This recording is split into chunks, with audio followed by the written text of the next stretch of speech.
everybody. Welcome back to Author Eke. Today, I have the very elusive, the very hidden, the one and only Jeff Circle and the Dossier. Oh, the Dossier. And which is an amazing thing, Jeff. And I thank you for letting me be part of just a masterful piece of ingenuity. And I appreciate it. So tell us about yourself, Jeff, and let's just get into it. Yeah, no, thanks, Travis. I really appreciate you having me on. And as we were talking earlier, and we've talked in the past, it's so good to have these connections, not just with the military community and the former veterans who are doing things in their life now. This gives us all a chance and the opportunity to come back together and experience our lives in a new way that we didn't have before. So your dossier was fantastic. Well, thank you. You're welcome, because man, the things you've done and the things that I got to learn through that, the Sergeant Morales Club, your experiences in Germany, some of the crazy things you did in West and East Berlin, maybe, neat stuff. So yeah, I'm Jeff Circle, like you said, and I'm a veteran like you, and this is how we came together through this thing I do called the Dossier. And it's just a collection of questions and answers from veteran writers who are out there knocking it out. And I expanded that to include all kinds of writers, like Jack Stewart behind me, a bunch of other writers who are doing some really great things. And the Dossier has grown, and I just celebrated our 50th classified writers dossier release with Tori Eldridge. So congratulations. Thank you. I have to tell you, so when I got out of the Army, I got into sales, technical sales.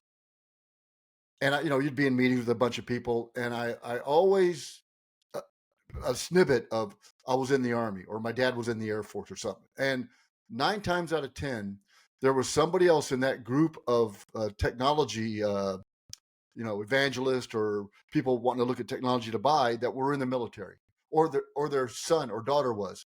And then there's that instant connection that you can make with that person, no matter how different in age or what you did.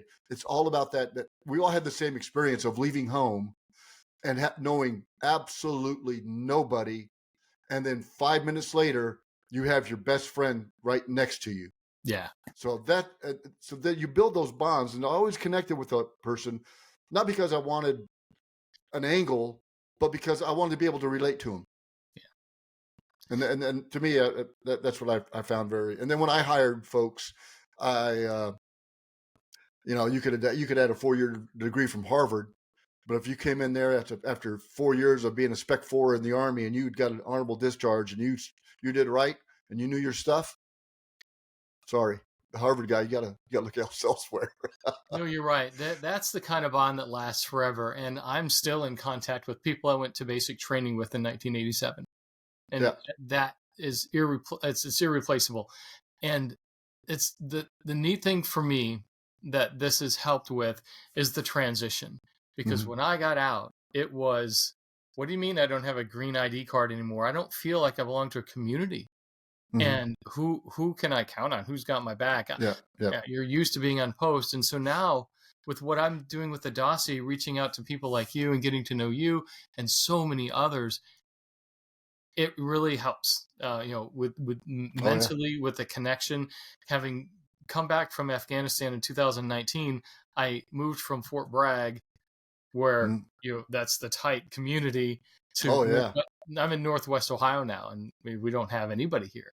I'm a lifetime member of the VFW, but I don't go very often. Right. But so this is a great way to keep in touch and to keep those common bonds and understanding. And you're right, it helps out in the community when you're talking to somebody. Like some of what I've done in security and having been a police officer, if you find that common thread, hey, you were a vet too, then it changes everything. Oh, I tell you, so when I've gotten pulled over, I always pull out. I've had an ID card my entire life, whether it's been green or beige or now blue. I think I've had one my entire life, and so I'll get pulled over and I'll pull out my driver's license. It says disabled veteran on it, but then I'll pull out my ID card. And I remember one time I got pulled over by a state trooper in Texas on I-90, George Bush Tollway. I was going probably 85. Yeah. And the 90 speed and limit 10. was I don't even think was 70 at the time. So I got pulled over. Real nice to the guy. I get my driver's license, ID card. He goes back and says, "Hey, okay, let me go back and check. You're speeding. So and so, you're like 25 miles over. I'm gonna go back. Let me run your plates and everything." Comes back later. So we start talking. He goes, "So what'd you do in the Army?" I go, "I was a scout. 19 Delta." And he goes, "My brother's a 19 Delta." So we start talking. He goes, "I'm going to give you a warning. Just slow down." I mean, that ID card is better than a pair of augmentation. So, You know, so it's crazy. it's crazy, Travis. And, you bring up a point that's really important today in society. And that's the fact that we all have a lot more in common with each other than we Oh, yeah. know. And if we just focused on those things, and I'm not saying, you obviously you take advantage of that to get out of a ticket, but you can have such a better life interacting with people around you when you find those common things, and you don't have to look very hard. No.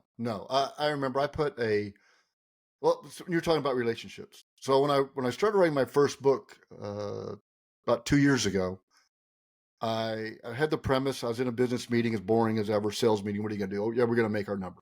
Yay. And I had an idea. So I took a break. I said, I'm going to go call a friend of mine. So the first person I call is my old platoon leader. He was my platoon leader in 1991. Wow. And I have known him. We have kept in contact the time. I was doing some work in Herndon, Virginia. He was stationed at the Pentagon. I went over to his place. We went out for dinner, stayed at his house. He was getting his doctoral at Texas A&M, drove down there, had lunch with him and his wife. I've kept in contact the entire time. He retired a colonel. He was assistant commandant in the Army War College when he retired. And, but I ran it by him and said, it's hard for me to call him by his first name. I almost call him Lieutenant all the time. It's no disrespect. It's just what I know, So it's hard. I don't know if I've ever called him Colonel, but, so I talked and I said, "Hey, I want to run this by you." He said, "Great premise." So now I'm writing a World War I historical fiction. Oh, nice. Yeah. So I ran it by him, the premise, and he was like, "That's pretty interesting." Then I reached out to SMU here in Dallas, and I'm kind of working with a guy that does presidential historian. But he's also very involved in a POW MIA program for the Pentagon. Okay. Very involved. So to me, it's like, you're building these bonds. But you're right. I put a picture on Facebook one time back in 1977 of a guy. I was on top of 113. I was 17 years old. Yep. And one of my friends on the Facebook said, "Hey, Travis, I remember that picture. This is a guy that I knew in basic training in 1976. Wow. That's crazy. Yeah, but, I've aged a tad. I haven't gotten any smarter, but we're still here. But I still feel like I could hop onto a track. Yeah. But you've written a book, right, Jeff, or a couple, or am I correct in assuming that? No, it's yes and no. I've finished a few drafts and had the first book completely professionally edited by a really good dude named Ryan Steck. He's the Real Book Spy. His book is right here. Lethal Range. He's a good dude. Excellent. Worked together for a few years and got it done, got it ready, had some interest, had a lot of requests for fulls, people looking at it.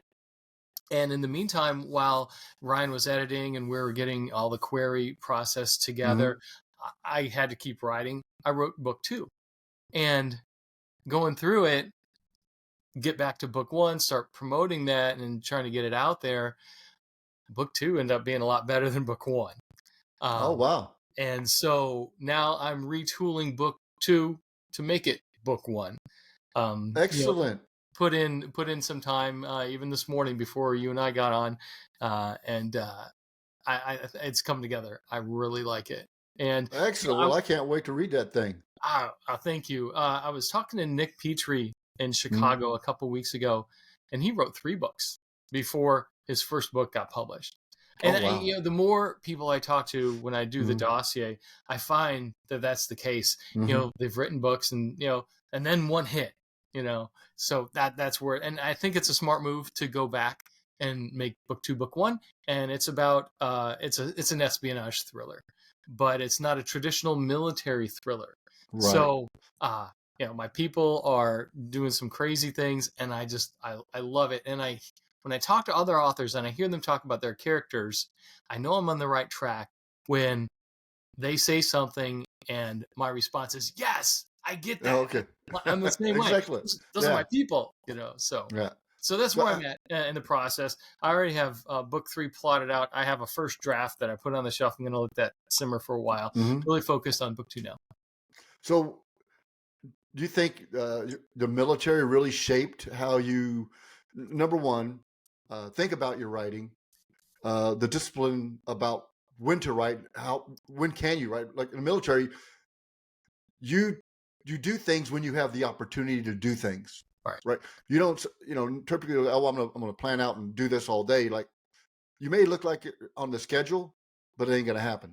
So, you take 10 minutes to write maybe a couple sentences or something I want to put in the book. So how's the military shaped you in your writing, or what you write about, or how you write? The military shaped more of my content than it did my discipline. And you're exactly right. It's like Mike Tyson said, you can go into having a fight with a plan until you get punched in the face. Then everything changes. So one of the great credos of the Marines, and forgive me, Marines, is overadapt and overcome, and adapt and overcome. So no matter what's going on, you've got to know where you're going, and you're gonna have to get there circuitously in most cases. So the military for me has really been more of an influence on my global worldview, because it took me to 5 continents. I've lived overseas in half a dozen countries. I love living in Germany, Italy, Korea. I've taken a dozen trips to Afghanistan and worked over there until 2019, and still managed a contract until Kabul fell, and that opened up a whole new world of understanding to me. And it's like what we were talking about earlier with getting to know people, and realizing that regardless of how different we may look and sound, or what we might eat, or where we might live, we can find commonality. And I remember that from Desert Storm. After Desert Storm had started to settle down, and we were all kind of going through the mess, we ran into all of these other militaries, all from the coalition. These, dozens of other countries were there. And every time we would run into somebody, we would have one person who could speak their language, whether it was whatever. But for the most part, we would just be standing and try to pantomime. And so we got into this thing where I would exchange. I got a lot of dates in Germany by doing that, by the way, not being able to say pantomiming. Oh man, Germany was fantastic. Love living in Germany. But my wife's German. Yeah, I love it. Whole nother story. Yeah, miss it over there. Love to get back, but no, military was good. But I've always been disciplined. I remember after I got out of the Army and went to work for a phone company called MCI. It was the kind of like before. Oh, I knew they were. They're based out of Mississippi. They bought half of EDS. They did. Bernie Ebbers and all that from Mississippi. Yes. I had just been out a few years, and I was supervising a bay of people who took phone calls and who made phone calls. And my desk was in the middle of this big square. Mine was in the middle. And everyone would turn around in between calls, and they would look, and we'd talk, and they would look at my desk, and they would say, "How are you so organized? Why are you so tidy? Did the military make you that way?" And I said, "No." Actually, it didn't. No. And that part of the military was really easy for me. It was just kind of natural. Yeah. So you brought up a good point. When I was my first unit, when I got out of AIT and everything, was Delta Troop 1st and 4th Cav, Air Cav, Fort Riley, Kansas.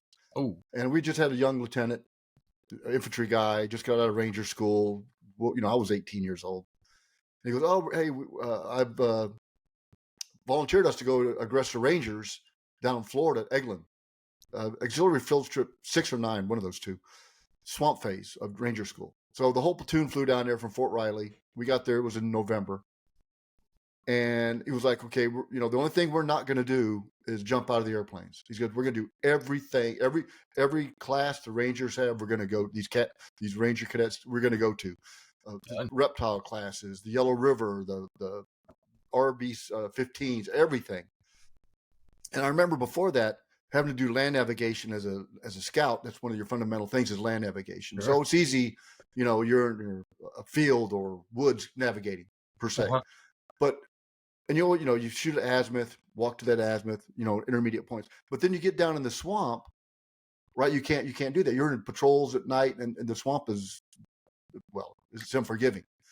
So you want to go, 5 clicks or something, 10 clicks or whatever. You got to get there, and you shoot a straight line azimuth, but you can't get there. Then that's like life, right? You try to shoot a straight line azimuth, but something's going to come in your way, an obstacle or an objection. So what do? You shoot a 90 degree, right? And then you do it. Or when you're running, you got to run 2.5 miles. But if you look and pick out something every 100, 200 meters, move to that point, get there, continue. By the time you're done, it's the same as navigating stuff. And, people, oh, I've got these obstacles, all these things. Here's what the Army taught me is an obstacle. One, you go around it. You take it out, right? You mark it and somebody else is going to come take it out. But you don't stop there, because when you stop there, you're in a kill sack, right? And that's the objection of an obstacle, is to probably kill you eventually. Right. So, in business, right? You mark I come back. I'm going to get you later. I know you're going to be a pain. So I'm going to come back and get you. Right now I'm moving forward. Or what's the difference between an objection and an obstacle, right? And the business world, that military taught me how to deal with those, right? It also taught me how to deal with when I got out, if I had to go talk to a CEO or whoever, I was not in the one iota intimidated by you. I didn't care. Yeah. Because I had talked I've got my ass chewed by sergeant majors. Yep. I've known generals. I've known colonels. You're not going to poke me in the eye with a stick. I mean, right. You're not going to do that, right? So I think that's what the military helped. But again, but you build those bonds too. And then I think when you're not intimidated by people, you build their respect. Very quickly. You nailed it when you started to talk about dealing with other people of higher status. And I worked at brigade headquarters for most of my Army career. So I was always standing next to the colonel. We're in the talk together, and the colonel's like, hey, S2, intel. What's the deal? And I was the NCOIC at night, and running the show for the intel section. He just became, hey, Colonel Sylvester, and then he became a 3-star. After that. And so now, when you get out, I worked at U.S. Army Europe headquarters. My boss was a retired colonel. And we reported to the 1-star, and so my office was right next to the briefing room. We're always giving intel updates and briefings to the chief of staff, the 1-star. And so when you get out, what that does for you is it takes the nervousness out of dealing with a CEO, but you have the respect that you've learned from the military. So it's the perfect combination of power and respect to help you deal with these people. But one of the things I've learned to go along with that sense is these retired veterans. And an example is General Tata, Anthony Tata, I've read a lot of his books. I love his books. Oh, and he's got the Phalanx Code's coming out soon. We're doing a dossier on him, but I met him for the first time in person at VoucherCon in San Diego this last September. And he walks in, and I'm sitting at this big round table with a lot of other retired, colonels and sergeant majors and everybody. Steve Stratton's there, Jack Stewart's there. And I'm going to be in Nashville, by the way. There you go. We'll look for you. I'll be there. General Tata walks up, and I'm like, "Hey, sir," It's just so weird to see him, and everyone's calling him Tony, and he's just so cool, but that's what the military does. It teaches you respect, but without the fear, because of what you've been, because you've been through some stuff. I remember I was in 37 Cav, 3rd Infantry Division, Schweinfurt, Okay. and our squadron commander was Colonel Shinseki, Oh, wow. Lieutenant Colonel Shinseki, Yeah. Yeah. He went and on. He went on. Chief of Staff of the Army. Yeah. And so, and through the years, then he left and he came back. He was ADC of 3rd ID, and his office was in Schweinfurt. So I'm going to go see. I've known him. I've talked to him before. He was a Yeah. colonel, brigadier general. So I went there to talk to him. He always had me in his office. No problem. Always let me in. No problem. And then one day we were at a gunnery in Vielflecken, and the scouts were manning some roadblocks and something for the tanks. And this Humvee drives by with a star on it. Drives by. I salute him. Stops. And the guys in my platoon are like, Sergeant Davis is fixing to get an ass chewing. Here So it comes. he stops. I walk towards him. He gets out and walks to me. I salute him and everything. And then we just shake hands. We bullshit probably for 10 or 15 minutes. Wow. Then later on, I'm the assistant operations sergeant, S3 for 2nd Armored Cavalry Regiment. And he is a 3-corps commander. Wow. So he comes in and sees me, stops everything, talks to me. People are freaking out, Yeah. And then, but I've known, the entire time he's a real nice guy. We kept in contact a little bit when I got out and he got out and everything. But again, another thing you learn in the military is tact, right? That's looking at somebody that's made the worst decision in the world, and you tell them that. And by the time you get telling them that, they think they're the best thing since peanut butter, like, or if you come up with an idea and they go, I just had a great idea, and the same one you had, you go, man, that's a great idea. Let's do it. I mean, so you know how to play on, you know how to be diplomatic if you have to be. Well, you've got to encourage people, and you got to keep them motivated. And that is the other thing with delivering feedback. You go through, PLDC and BNOC, ANOC, and all those courses for leadership. You've got to learn right off the bat that you have to bring everyone together. You've got to bring them along. You've got to advance and push them further than you. Instead of pushing them down, you point out their deficiencies as opportunities to become better, because that's the goal. It's not to knock you down now. There's always a goal. That's like when I back when I said, okay, I'm gonna try for the Char Morales board club, right? It's a long process. It's boards, sergeant majors, and all this sort of stuff. And the reason I did it because I wanted to show my platoon, because we didn't have anybody in the platoon. Almost in the battalion, it was Sergeant Morales member in a tank platoon, tank battalion. And so I'm going to do it because I'm going to show my soldiers it can be done. Right. So when I got done, I had a couple more soldiers do it. And one of the soldiers that was in my platoon was Sergeant Major Bardicky, who was the first Cav Sergeant Major, just retired recently. Bardicky, he owes me money. Bardicky, Bardicky, So stripes. So I'm he was a specialist in my platoon and become, first Cav Sergeant Major. But the impact you can have to even remote or minute on somebody's career. But then I also found out, and I hate when people just give negative comments, right? Or they have a problem, but they never have a solution.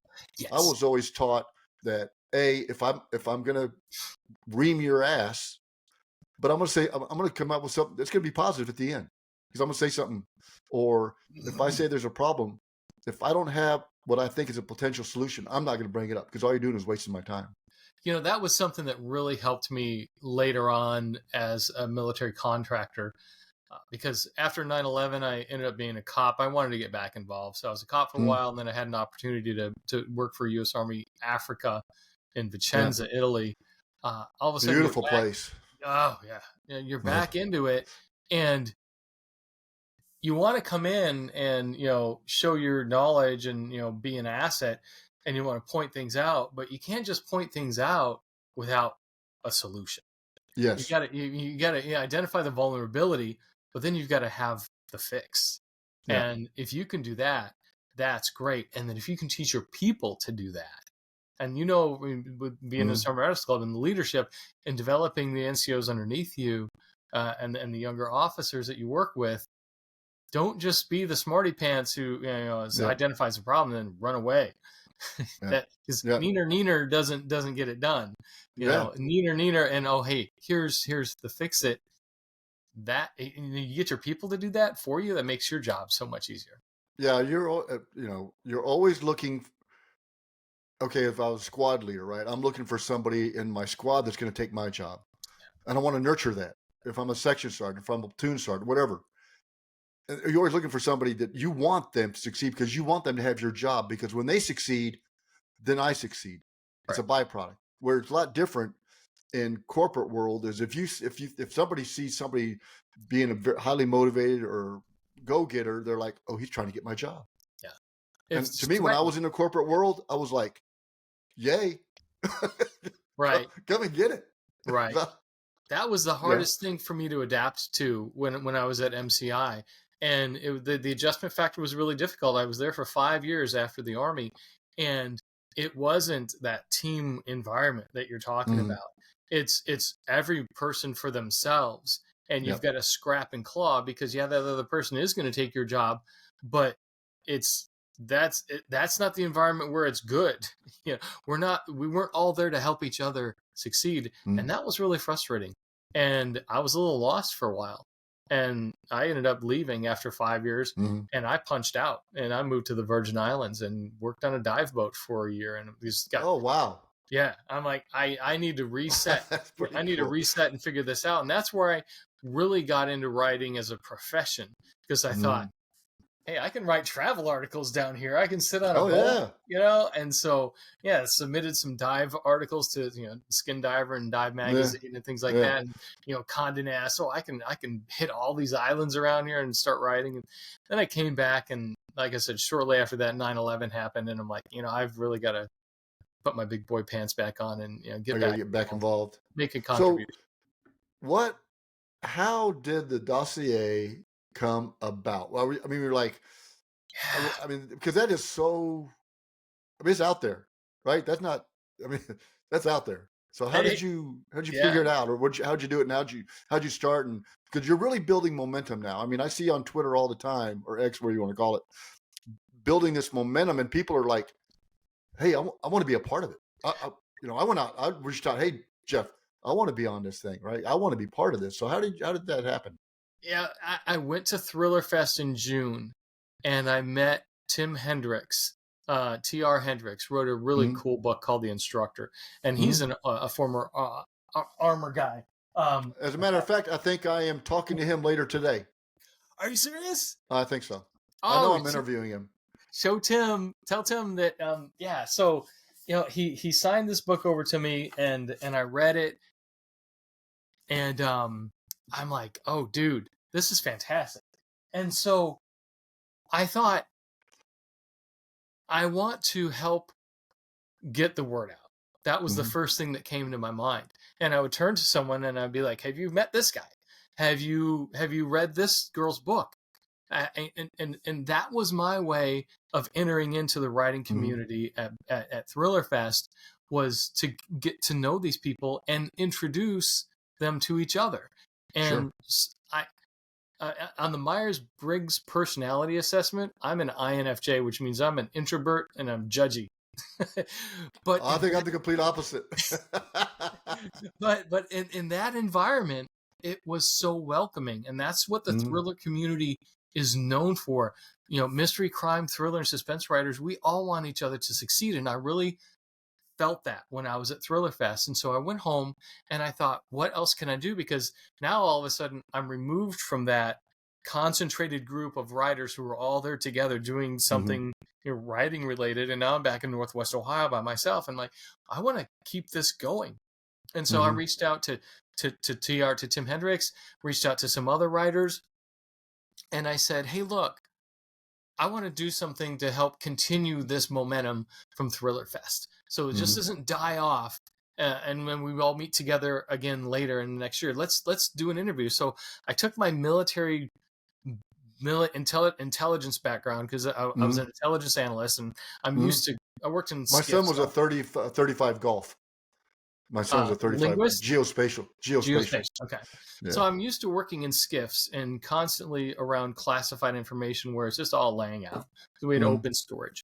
And so I thought, well, I can take the information I get from these writers and I can put it into a pseudo-classified file, And so Mm-hmm. I started searching for images, and I downloaded the primary image that I use for my profiles. I Mm-hmm. slapped a headshot on there and kind of put top secret on the top and bottom for the Yeah. markings, and then just started to tell the story about the writer. And so I thought I would fill those data points in with a 5-question interview process.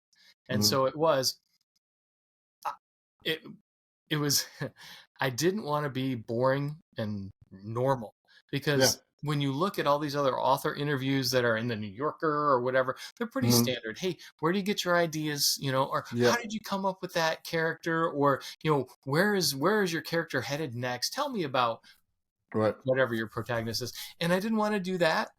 Those data points are important, and they're good, but I wanted to be funny, and I Yep. wanted to make it interesting.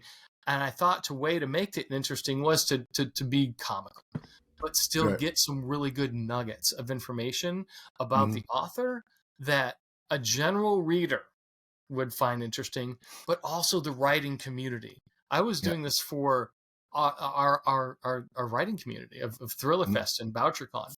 And so in July and August, I really started hitting it. And I would just reach out to these different Mm-hmm. people, some of who I had met at Thriller Fest, Right. some who I hadn't. But I was listening to a podcast. It was a Thriller Zone with Dave Temple. He was interviewing Matthew Quirk, who wrote The Night Agent, a Mm-hmm. huge hit on Netflix, and he wrote The Inside Threat and a bunch of other stuff. Mm-hmm. Hour the Assassin.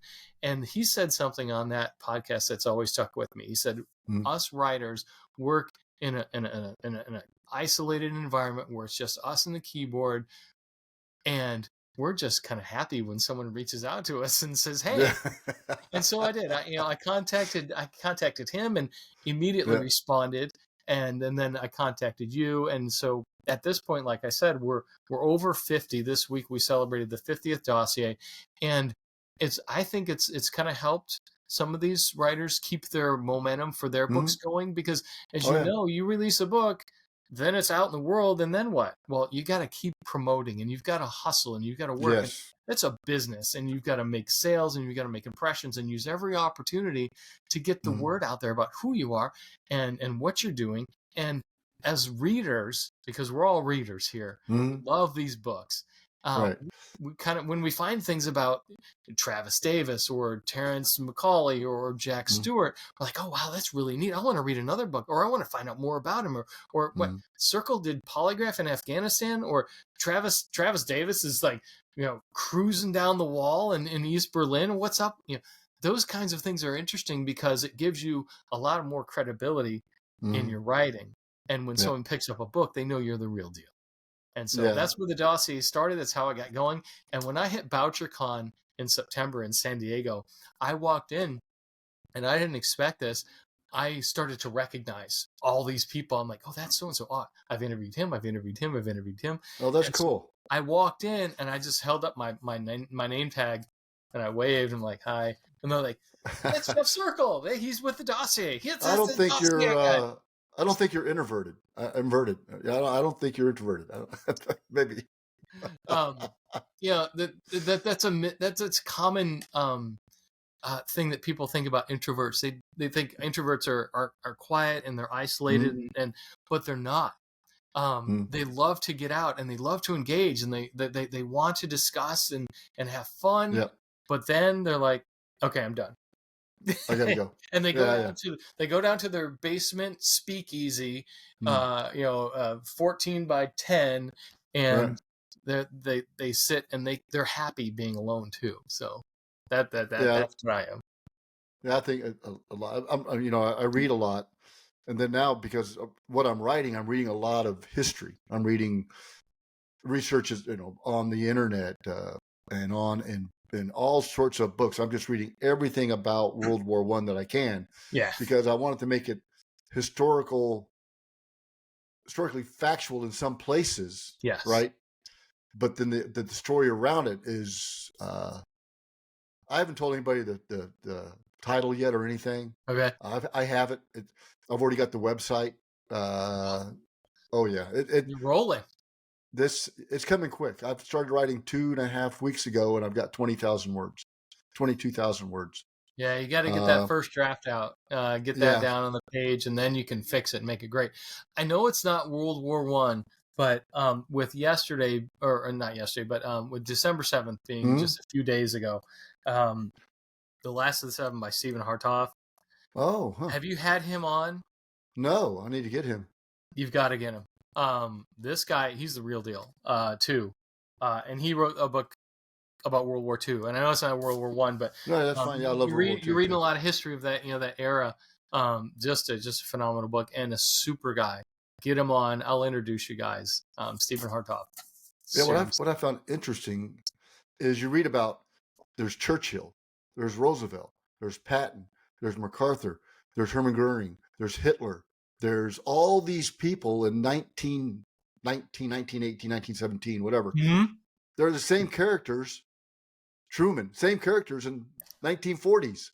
Yeah, that it's just like an extension of what they didn't maybe feel like they accomplished that they wanted to accomplish in the 40s. Right. And it's kind of the same with writers too. And the more I've gotten to know some of these writers, you realize that they've been writing for 20 years. You look at Mark Greaney. Mark Greaney worked with Tom Clancy on stuff. A lot of these writers have been doing things for so long, and they started off with somebody else, or they wrote with this other not a pseudonym but pen name. Yeah, pen name and all kinds of things, and now they're huge. And it's like, oh man, wow, how'd you get so big? You're an overnight success. Look at Well, you look at Jack Carr's career, and no, he's been surrounded by books, and he's been doing writing far longer than just The Terminalist. Yeah, that was his first big book, but it's been a lifetime of reading and writing. It's the same of these these guys in the 40s for World War II. Go back to your era that you're doing a book on right now. Yeah, they were all still there doing the same thing. Yeah, they're doing the same thing. Yeah, that's amazing. So where do you think the dossier is going to go? Is it you want to try to get maybe everybody to write like a short story and put it in a book, or like a printed dossier, or what's what kind of your thing on that? I hate to say this to you, an established podcaster, because you're already in the podcast pool, but the natural thing would be to take the written interviews and put them on a podcast. To have that video interaction, because you can lose some things in tone when you see an answer. But the way I've structured some of my questions, they're designed to elicit a humorous response and really show the character and the inner workings of the writer. And that's what I really wanted to get across.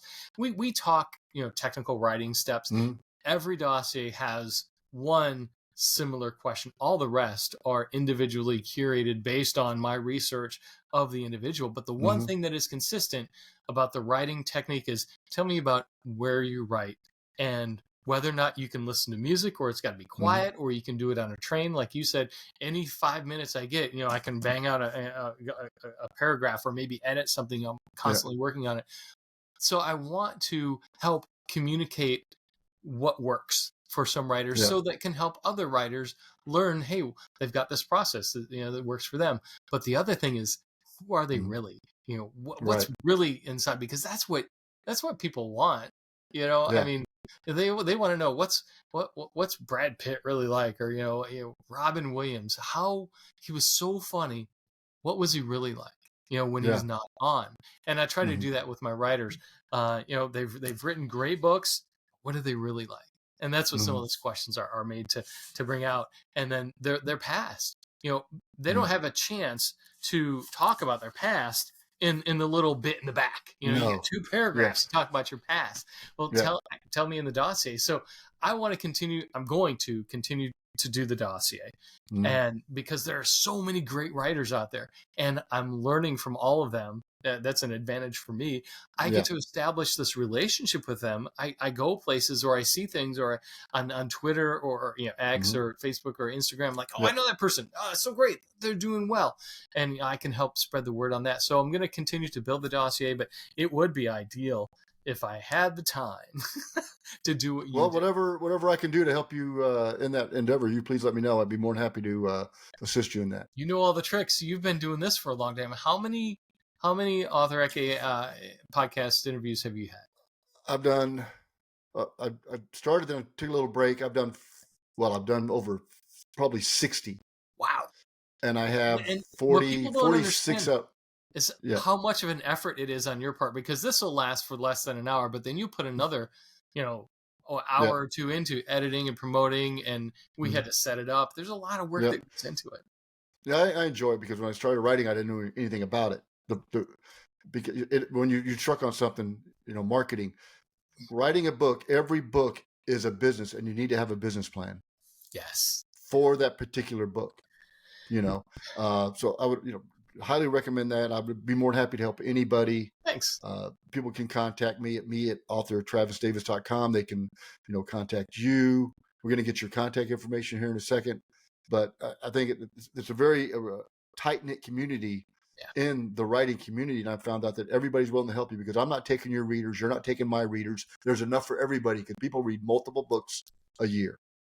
Right. Yeah, I have so many. I'm starting to get more and more just sent to me. Hey, will you read my book? Like Glenn Dwyer has a book coming out on Monday. FX Reagan has a book coming out next week. And, I get these sent to me and I'm like, these are great. There are so many good writers out there, so many good books. Only so many get to like the top level where they're household names, but there's so much good writing out there. And when you get to enjoy that, and then from my perspective and yours, getting to talk to these people is such a treat because you realize they're just regular people and they end up being friends, and that's really nice. Being so isolated. Let's see where I am here in Ohio, and where you are. Yeah, it's great. So thanks for the help. Yeah. So Jeff, where can everybody get a hold of you? I am on the 4 major social media platforms of, X, Facebook, Instagram, and I'm on Threads too. JeffCircle.com is the website, or thewritersdossier.com. Thewritersdossier.com will take you right to all 50 dossiers. Okay. And about a month ago, I redesigned the website so it's a little easier to navigate because after it started to grow, it got to be too much. Octopus. So I had to redo it, and I think it looks really nice now. I love it. You just click on any author you want. It's their headshot, their profile, just like yours is on there. Click on that and it takes you right to the dossier page for that individual. It lists the interview questions that were asked, and then links. And this is the big thing about why I'm doing what I'm doing. Links to your website, links to your book, links to your Amazon author page, your book cover with a clickable link that will take you right to the Amazon buy here. Because I sincerely do mean, and I follow it up indeed, the position that I have of wanting to promote other authors and get the word out about what they're doing and celebrate them for their hard work, because they're so much further than I am. And I've enjoyed their work. And I know, I've bought a lot of these books, and I want to pay these people back by helping other people find out about them. So that's where the dossier is. You can find me all over. So follow me, and we'll get a newsletter out eventually, but that's not important. I've been telling myself I'm going to do that for a year, and I haven't done it yet. So I think I will with this historical fiction, because I want to how I came up with some of the the information and more about the process behind writing a historical fiction. Book. That's really neat. That's really historical fiction. I've got a book. What did I get? I got one recently because I haven't read a lot of historical fiction. But once you do, it's like a warm blanket, because you're reading it and you're like, oh wait, I know. Okay, I know this part of history. Yeah. And then you interject an interesting story in there. You're like, oh wow, okay, I get it. We're going in this direction. But that setting is still something familiar. And that's what readers are looking for. They're looking for something familiar that they're familiar with, but different. And you if you're creative enough to put a cool story in there, then that's a great combination. Well, I'll make sure you get one of the drafts. Yeah. Oh, cool. Yeah. Real quick too. The other thing you asked about the dossier is Mm, I'm continue to do the dossier, but I'm also expanding. And I started something for writers who don't have books published yet, mm, who are in the query process, who are in the draft process, mm, but they're promising writers. I've met many of them. We're all kind of in the same boat. And I wanted mm. to do something for them too, because I don't have a book that I can promote for them. So I Right. started a thing called the watch list, and that's on the I saw website. that. Yeah, I saw that. Yeah, I like that. yeah, thank you. Because there are some great people out there who just haven't gotten discovered Mm, yet. Either they're on submission and their books may be picked up, but they're mm, still good people and they're still trying hard and they've written a good story, because they'll send me drafts and like, what do you think of this? Like, well, I want to get this. I want to help promote you so that when mm. your book does come out, you have a platform already, so Yep. you've got some momentum going into it. So the watch list is kind of like the terrorist watch list, only Right. it's the writer's watch list. So it's the same small kind of graphic. It's a different color to differentiate from the dossier. But instead of doing a 5-question interview process, which they will earn once they get a book out, Mm, it's just a mm. quick little hit on who they are, what their name is, and how to contact them and how to follow them on social media. So that's the watch list, and that's really fun. So I've had a lot of fun with that. And that's how we're going to close. So, Cool. Jeff, it has been a pleasure talking to you today. I wish you the most success, Thank you. and thanks for your service.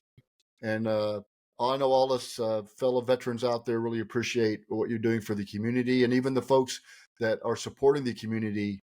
I want to thank them, because a lot of that is maybe through your efforts of what you're doing. Well, thanks, Travis. It was great to be on, and I encourage everyone to contact me if you feel free. Get on social media.